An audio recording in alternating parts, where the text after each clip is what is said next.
சாமானிய நேயர்களுக்கு வணக்கம். இன்றைய நிகழ்ச்சியில் நம்மோடு இணைந்திருக்கும் சிறப்பு விருந்தினர் நாம் தமிழர் கட்சியின் மாநில ஒருங்கிணைப்பாளர் சசிகுமார் அவர்கள். சார் வணக்கம். வணக்கம் சார். தாவேகாவினுடைய அமைச்சர் விஜய் பாலாஜி அவர்கள் சீமான் அவர்கள் குறித்து ஒரு கேள்வி கேட்டதற்கு, சீமானா யார் அவர் என்ன எம்எல்ஏவா எம்பியா, அவர் கேட்குற கேள்விக்கெல்லாம் நாங்கள் பதில் சொல்ல முடியாது அப்படின்னு ஒரு திமிர் தோணியில் பேசியிருக்கிறாரு.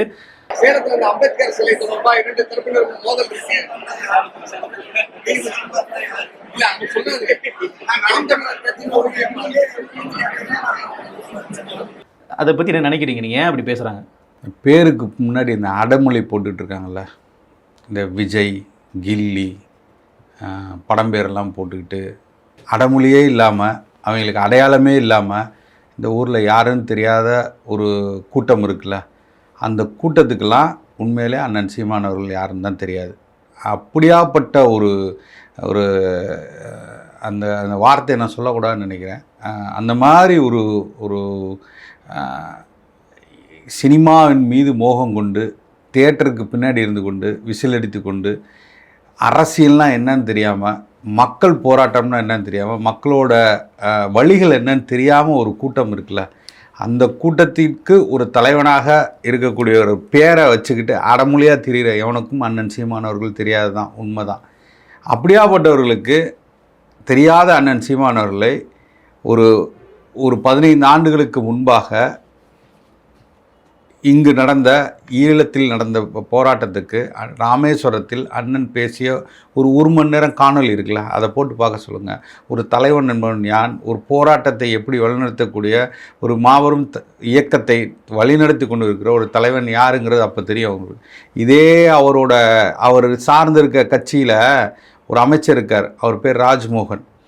அவர் பேசி வெளியிட்ட ஒரு காணொலி இருக்குது, அதை தேடி பார்க்க சொல்லுங்கள். யார் இந்த சீமான் அப்படின்னு சொல்லிட்டு அப்போ தெரியும் யார் சீமான்ட்டு. ஆனாலுப்பட்ட ஜெயலலிதா அவர்களே அண்ணன் சீமான் அவர்களை பற்றி பேசியிருக்க காணொலி இருக்குது, அதை போய் பார்க்க சொல்லுங்கள். கலைஞர் அவர்கள் இவரின் எழுச்சி பொறுக்க முடியாமல் நாம் தமிழர் கட்சியின் வேகம் எப்படியாவது குறைக்கப்பட வேண்டும், இவர்கள் வந்து மிகப்பெரிய நம்மளுக்கு அச்சுறுத்தலாக இருப்பாங்கன்னு சொல்லிட்டு பல முறை தூக்கி உள்ளே போட்டார்ல, அந்த காணொலிகளை எடுத்து பார்க்க சொல்லுங்கள், யார் சீமான்னு தெரியும். 8 வழி இதே அவர் பேசுகிறார்ல, சேலம் பகுதியிலேருந்து அங்கே இருக்கக்கூடிய மக்கள்கிட்ட, அங்கே இருக்கக்கூடிய விவசாயிகள்கிட்ட, உங்கள் நிலமெல்லாம் பறிக்கப்பட்டுச்சு, அந்த நிலங்கள்லாம் இன்றைக்கி வந்து 8 வழி சாலை போடுறவங்களுக்கு விவசாய நிலத்தை பறிக்க போடும்போது ஒரு எளிய மகன் உங்களுக்காக போராடி நின்னானே, அங்கு நடப்பட்ட அத்தனை கற்களையும் தூக்கி பிடுங்கி போட்டு இன்றைக்கி வந்து 8 வழிச்சாலைக்காக உங்கள் நிலங்கள் கையப்படுத்த தடுத்து நிறுத்தியிருக்கான ஒரு மாபெரும் இயக்கத்தின் தலைவனாக அண்ணன் சீமான் அவர்கள் இருக்கார். அவங்கள்ட்ட போய் கேட்க சொல்லுங்கள் யார் சீமான்னு. அந்த சேலத்துக்காரங்க சொல்லுவாங்க யார் சீமான் அப்படின்ட்டு. அது நான் வந்து இந்த மாதிரி அதான் அண்ணனே சொல்கிறாங்க, ஐயோ இவங்க கூட எல்லாம் நம்ம அரசியல் பண்ணக்கூடாதுன்னு சொன்னாங்கல்ல, அதுதான் இப்போ யதார்த்தமாக இருக்குது. ஏன்னா அந்த ஆனந்தஜித்துங்கிற பையன் அனந்தஜித்தா, மழை இல்ல, விவசாயம் இல்ல, ஏழைகள் எல்லாம் கஷ்டப்படுறாங்க. உங்க கும்பல் கிட்ட மட்டும் எப்படி சேர்த்து டிஸ்ட்ரிபியூஷனா காத்து வருது. நீங்க திடல் நிதி கொடுக்குற வரைக்கும் நாங்க பென்சுதார் வாங்கினே இருப்போம். இந்த தம்பி இப்போதைக்கு தான் செய்தி தொடர்பு, அந்த பையன் எங்கே இருந்தா என்ன முழு விவரமும் நம்மளுக்கு தெரியும். இப்படியாவது ஒரு விளம்பரம் கிடைக்காதா, ஏதாவது ஒரு தொலைக்காட்சியில் நம்மளை கூப்பிட மாட்டார்களா அப்படின்னு சொல்லிட்டு, எப்படி விஜய் என்ற அடமொழியால் பாலாஜி என்ற பேர் தெரியுதோ, அந்த மாதிரி தமிழக ஜல்லிக்கட்டு கட்சின்னு ஒரு கட்சியை வச்சுக்கிட்டு விஜய் என்ற அடையாளம் இருக்கிறனால இவரை கூப்பிட்டாங்க எல்லா இடத்துலையும். இந்த கட்சிக்காக தமிழக வெற்றி கழகத்துக்காக போய் பேச போனால் ஒரு வாடகை வாய் தான் அவர். அப்போயும் அவங்கள வந்து அங்கீகரிக்கலை. ஏன்னு கேட்கா அவரோட தலைவரே சொன்னார், இல்லை எங்களை இப்போ தான் மதித்து கூப்பிட்றாங்க, ஏன்னா இந்த தேர்தலில் இப்போ விஜய்னு பேரை சொன்னால் தான் கூப்பிட்றாங்க. அப்போ இவங்கெல்லாம் இந்த அடைமொழி போட்டுக்கிட்டு வந்தவங்களுக்கு சீமான் என்னன்னா யாரும் தெரியாது, போராட்ட வடிவம்னா என்னன்னு தெரியாது, சிறை செல்றன்னா என்னன்னு தெரியாது. அப்படியேப்பட்டவங்களுக்கு நாம் தமிழர் கட்சி உண்மையாலே இந்த முறை ஒரு பெரிய அவங்க வந்துட்டாங்க, ஏதோ தப்பித்தவர் பொய்யை சொல்லி எல்லாம் பண்ணி வெளியில் இல்லாத ஒரு பிம்பத்தை உருவாக்கி வந்துட்டாங்க. ஆனால் இன்று முதல் அவர்கள் என்னைக்கு ஆட்சி பொறுப்புனா அன்னைக்கு முதல் பெரிய சிம்ம சொப்பனமாக இருக்கிறது யாருன்னு பார்த்தீங்கன்னா இதே சீமானும் இதே நாம் தமிழர் கட்சி தான். அவங்க ரொம்ப எளிதாக நினச்சிட்டு வந்தாங்க, நமக்கு திமுகங்கிற ஒரு கட்சி நம்மளை ஊழல் என்ற பேரை சொல்லி நம்ம அதை காலி பண்ணிட்டோம், நம்மளை எதிர்க்கக்கூடிய கட்சியாக வேறு யாருமே இங்கே இல்லை, நம்மளுக்கு எதிரியே இல்லை அப்படின்னு நினைக்க வரும்போது தூய்மையும் உண்மையுமாக மக்களோடு நின்று மக்களுக்காக போராடிய ஒரு தலைவனை பெற்ற கட்சியாக நாம் தமிழர் கட்சி இன்னைக்கும் மக்களோடு நிற்குது. அப்போ உங்களுக்கு சமாளிக்கிறதுக்கு ரொம்ப கடினமாக இருக்குது சார். அந்த கேள்வியை கூட வந்து பார்த்தீங்கன்னா சேலத்தில் அம்பேத்கரினுடைய சிலை வந்து ஒன்று திறக்கப்படாமலே இருக்குது. கிட்டத்தட்ட 2021ஆம் ஆண்டு திமுக ஆட்சி காலத்திலே சிலை நிறுவப்பட்டது. ஆனால் திறக்க முடியாமல் இருக்கிறது காரணம் ஊரில் எதிர்ப்பு தெரிவிக்கிறாங்க. அம்பேத்கர் வந்து உங்கள் கொள்கை தலைவராக இருக்கிறாரு, அப்புறம் ஏன் நீங்கள் வந்து திறக்காமல் இருக்கீங்கன்னு சீமான் அவர்கள் காட்டமாக ஒரு அறிக்கை ஒன்று வெளியிடுறாரு. அப்போ அந்த பகுதியில் இருக்கக்கூடிய ஒரு அமைச்சர் அப்படிங்கிற வகையில் ஒரு பதில் சொல்லி தான் ஆகணும். ஆனால் நான் சீமானுக்கெல்லாம் சொல்ல மாட்டேன், நீங்கள் தேர்தலில் தோத்துட்டீங்க அப்படின்னா அப்போ தோத்தவங்கெல்லாம் கேள்வி கேட்கக்கூடாதா? அது என்ன மனநிலை அப்படின்னு நான் கேட்குறேன். அதாவது சொல்கிறேன், இப்போ இருக்கிற அமைச்சரெல்லாம் மைக்க நின்று ஓடக்கூடியவங்க. அவங்க தலைவரே மைக்கு நின்னா ஓடக்கூடியவர் தான். இன்றைக்கி வரைக்கும் அவர் பதில் சொல்லாமல் தான் நிற்கிறார். என்னைக்காவது ஸ்கிரிப்டடாக எழுதி கொடுத்தாங்கன்னா அதை கொண்டு வந்து பேசக்கூடியவர்கள் தான். அப்பேற்பட்ட அவங்களுக்கு நீங்கள் அம்பேத்கர்னா இன்னும் வந்து 20 ஆண்டு ஆகும் அம்பேத்கருங்கிறத பற்றி அவங்க புரிஞ்சுக்கிறதுக்கு. அவங்க அமைச்சர்கள் முதல்ல அவங்க தலைவர் புரிஞ்சுக்கிட்டு அப்புறம் அமைச்சர்கள் புரிஞ்சுக்கிட்டு அதை பற்றி பேச ஆரம்பிக்கிறோன்னா யார் அம்பேத்கர்னு கேட்பாங்க, அவரோட இது என்னன்னு கேட்பாங்க, அஞ்சலி அம்மா யாருன்னு கேட்பாங்க, காமராஜ் யாரு, இப்படி 5 பேரை எடுத்து கொண்டு வந்து வச்சுட்டாங்க. ஆனால் அவங்க செய்த சாதனைகள் என்ன, அவர்களோட வரலாறு என்னன்னு பேசணுன்னா பேச தெரியாது.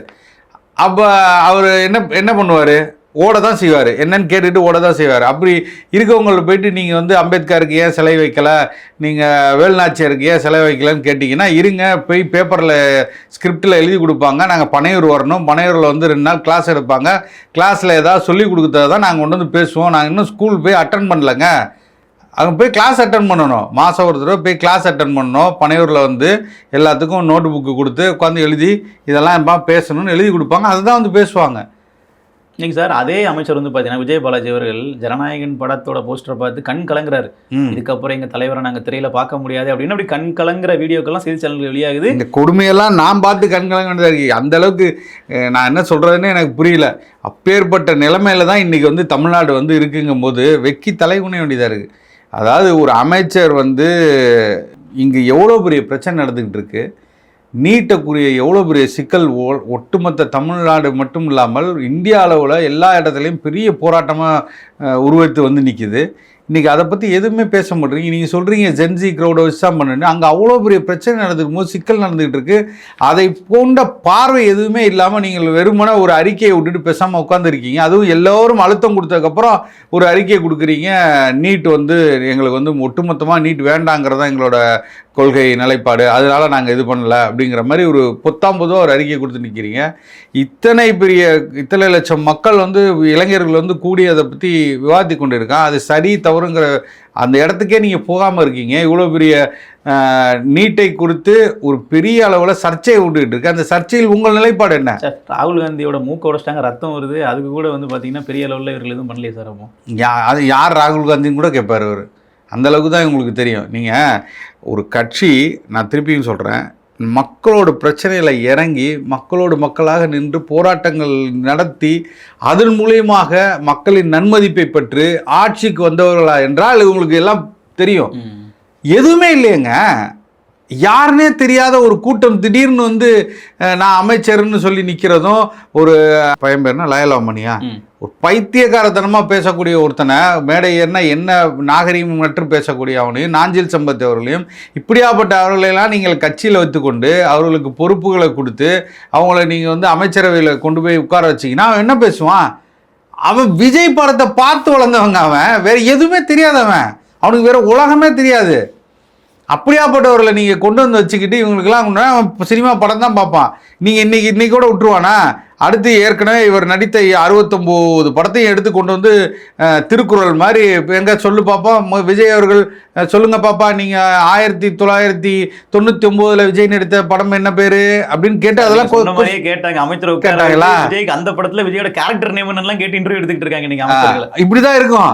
அடுத்து வரப்போற பிள்ளைங்களுக்கெல்லாம் நீங்க 2004 சிஎம் அவர்கள் நடிச்சு வெற்றி நடை போட்டு படத்தின் பேர் என்ன அப்படின்னு கேட்பாங்க. பாடநூல் வந்துருட்டீங்க. ஆமா, படம் யார் லயலாமணி இருக்காருல்ல, அவர் அதில் போய் மாற்றம் கொண்டு வர போறாரா இல்லைங்கிற கிடையாது, அவருக்கு அந்த வேலை கிடையாது. இருந்தாலும் அவரோட அழுத்தம் இருக்குமா இல்லையா? அப்போ அங்கே இருக்கக்கூடிய மயில்சாமி ஆனவர் வந்து சிலபஸ்லாம் அதான் போகிறோம். அப்போ அவர்கிட்ட போய் சொன்னாலும் சொல்லுவான், வேற வழி இல்லை, அந்த கொடுமையை அவங்க அனுபவிச்சு தான் ஆகணும். போன தடவை ஆட்சியில் இருக்கும்போது எப்படி வந்து அந்த கல்வித்துறை இதை மாற்றத்தில் கொண்டு வரணும் ஒருத்தரை வந்து ஜாகிர் ஹுசைன் நினைக்கிறேன், அவரெல்லாம் வந்து வேண்டாண்டா எனக்கு விட்டுட்டு போயிடலான்டான்ட்டு ஓடினாரோ அதை விட மோசமாக தான் இப்போ நீங்கள் இருக்கும். மயில்சாமி அண்ணாதுரை எப்போ ஓடுறான்னு மட்டும் பாருங்கள். அந்த அளவுக்கு தான் இவங்க வந்து மாற்றத்தை கொண்டு வந்து நினைப்பாங்க. அப்படி இப்படி இருக்கவங்கள்ட்ட நீங்கள் போய் என்ன எதிர்பார்க்க முடியும்? அப்போ ஒரு போராட்டம் என்ன, ஒரு ஒரு ஒரு தமிழ்நாட்டின் முக்கிய தேவைகள் என்ன, இந்த மேகதாது பிரச்சனை என்ன, அந்த பிரச்சனையில் நம்மளோட நிலைப்பாடு என்ன, இதெல்லாம் பற்றி எந்தவித கிஞ்சித்தும் அவர்களுக்கு எண்ணமே இல்லாதவர்களுக்கு ஜனநாயகன் படம் ரிலீஸ் ஆகணும், ஜனநாயகன் படம் முதல் show first day first show போய் பார்க்கணும், அழுகணும், எல்லாருக்கும் டிக்கெட்டுகளை விநியோகம் பண்ணணும். நீங்கள் அமைச்சராக இருந்தாலும் அவன் வந்து ஏற்கனவே என்னங்க பண்ணிகிட்டு இருந்தான்?